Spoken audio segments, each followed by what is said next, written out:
ಜಿಲ್ಲಾದ್ಯಂತ ನಮ್ಮ ಕಂದಾಯ ಅಧಿಕಾರಿಗಳು ಏನು ಮುಷ್ಕರ ಮಾಡ್ತಾಯಿದ್ದಾರೆ. ಈ ಮುಷ್ಕರ ಕಳೆದ ಸಾರಿ ಮಾಡಿದಾಗ ಕೂಡ ನಮ್ಮ ಮಂತ್ರಿಗಳು ಸರ್ಕಾರಕ್ಕೆ ಒತ್ತಾಯ ಮಾಡಿ ಅವ್ರಿಗೆ ಏನು ಬೇಕು ಬೇಡಿಕೆಗಳನ್ನು ಈಡೇರಿಸೋ ಪ್ರಯತ್ನ ಮಾಡಿದ್ದಾರೆ.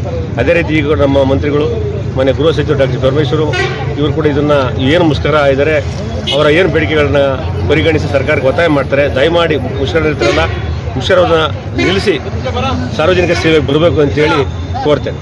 ಅಲ್ಲ ಅವ್ರು ಒಪ್ಪಿದ್ದಾರೆ ಸರ್? ಅಲ್ಲ, ಈಗ ಗಮನಕ್ಕೆ ತರ್ತೇನೆ. ಅದು ಸರ್ಕಾರಕ್ಕೆ ನಮ್ಮ ಸಾಹೇಬರು ಕೂಡ ಅವ್ರು ಒತ್ತಾಯ ಮಾಡ್ತಾರೆ ಅವ್ರ ಬೇಡಿಕೆ ಈಡೇರಿಸಿ ಅಂತ. ಅದರಿಂದ ಸಾರ್ವಜನಿಕ ತೊಂದರೆ ಆಗೋದು ಬೇಡ, ತಾವೆಲ್ಲ ಮುಷ್ಕರವನ್ನು ನಿಲ್ಲಿಸಿ ಬನ್ನಿ ಅಂತ ಕೇಳ್ತೇನೆ. Thank you. ಜಿಲ್ಲಾದ್ಯಂತ ನಮ್ಮ ಕಂದಾಯ ಅಧಿಕಾರಿಗಳು ಏನು ಮುಷ್ಕರ ಮಾಡ್ತಾಯಿದ್ದಾರೆ. ಈ ಮುಷ್ಕರ ಕಳೆದ ಸಾರಿ ಮಾಡಿದಾಗ ಕೂಡ ನಮ್ಮ ಮಂತ್ರಿಗಳು ಸರ್ಕಾರಕ್ಕೆ ಒತ್ತಾಯ ಮಾಡಿ ಅವ್ರಿಗೆ ಏನು ಬೇಕು ಬೇಡಿಕೆಗಳನ್ನು ಈಡೇರಿಸೋ ಪ್ರಯತ್ನ ಮಾಡಿದ್ದಾರೆ. ಅದೇ ರೀತಿ ಈಗ ನಮ್ಮ ಮಂತ್ರಿಗಳು ಮನೆ ಗೃಹ ಸಚಿವರು ಡಾಕ್ಟರ್ ಪರಮೇಶ್ವರು ಇವರು ಕೂಡ ಇದನ್ನು ಏನು ಮುಷ್ಕರ ಇದ್ದಾರೆ ಅವರ ಏನು ಬೇಡಿಕೆಗಳನ್ನ ಪರಿಗಣಿಸಿ ಸರ್ಕಾರಕ್ಕೆ ಒತ್ತಾಯ ಮಾಡ್ತಾರೆ. ದಯಮಾಡಿ ಮುಷ್ಕರ ಇರ್ತಾರಲ್ಲ ಮುಷ್ಕರವನ್ನು ನಿಲ್ಲಿಸಿ ಸಾರ್ವಜನಿಕ ಸೇವೆಗೆ ಬರಬೇಕು ಅಂತೇಳಿ ಕೋರ್ತೇನೆ.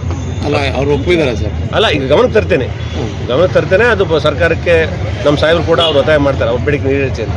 ಅದರಿಂದ ಸಾರ್ವಜನಿಕ ತೊಂದರೆ ಆಗೋದು ಬೇಡ, ತಾವೆಲ್ಲ ಮುಷ್ಕರವನ್ನು ನಿಲ್ಲಿಸಿ ಬನ್ನಿ ಅಂತ ಕೇಳ್ತೇನೆ. Thank you.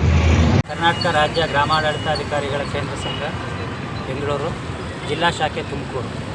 ನನ್ನ ಹೆಸರು ರವಿಕುಮಾರ್ ಅಂತ, ಜಿಲ್ಲಾ ಸಂಘದ ಗೌರವಾಧ್ಯಕ್ಷನಾಗಿದ್ದೀನಿ. ನಮ್ಮ ಬೇಡಿಕೆಗಳ ಬಗ್ಗೆ ಈಗ 4 ತಿಂಗಳ ಹಿಂದೆ ನಾವು ಒಂದು ವಾರ ಸ್ಟ್ರೈಕ್ ಮಾಡಿ ಕೊಟ್ಟಿದ್ವು. ಒಂದು 2-3 ಮೀಟಿಂಗ್ ಮಾಡಿದ್ರು, ಆದರೆ ಯಾವುದೂ ಪೂರ್ಣವಾಗಿ ನಮ್ಮ ಪರಿಹಾರ ಸಿಕ್ಕಿಲ್ಲ.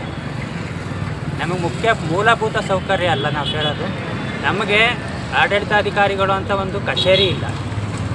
ಸರ್ಕಾರಿ ಸುತ್ತೋಲೆಯನ್ನು ಹೇಳುತ್ತೆ, ಯಾವುದೇ ಒಬ್ಬ ಸಾರ್ವಜನಿಕ ವ್ಯಕ್ತಿ ಬಂದರೆ ಅವನನ್ನು ಕೂರಿಸ್ಬಿಟ್ಟು ಅವ್ನಿಗೇನು ಕೆಲಸ ಆಗಬೇಕು ಅಂತ ಹೇಳುತ್ತೆ. ನಮಗೆ ಚೇರಿಲ್ಲ. ನಾವು ಬಂದವ್ರನ್ನೇನು ಕೂರಿಸೋದು? ಆಫೀಸಿಲ್ಲ. ಲ್ಯಾಪ್ಟಾಪ್ ಕೊಡ್ತೀವಿ ಅಂದರೆ ಅದು ಇಲ್ಲ. ನಮ್ಮನ್ನು ಪ್ರತಿಯೊಂದು ಸರ್ಕಾರದ ಕಾರ್ಯಕ್ರಮಗಳ ಅನುಷ್ಠಾನ ಮಾಡಿ ಅದರ ಯಶಸ್ವಿಯಿಂದ ಮೂಲ ಬೆನ್ನೆಲುಬೆ ನಮ್ಮ ಗ್ರಾಮ ಆಡಳಿತಾಧಿಕಾರಿ.